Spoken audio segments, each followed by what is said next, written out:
Сәлем достар, бұл мен Алихан. Бүгін сіздерге ана туралы монолог оқып берейін.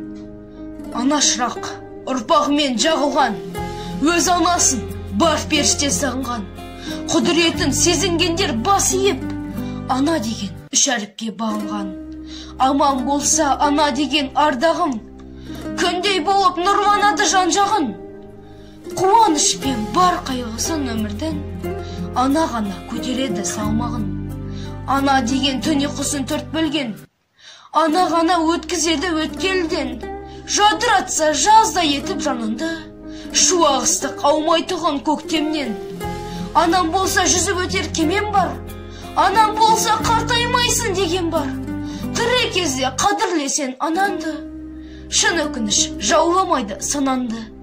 Ұзақ өмір жасай берсін аналар, аналарын қадірлесін балалар. Шаңыраққа шаттық нұрын сыйлаған, аман болсын ақ жаулықты аналар.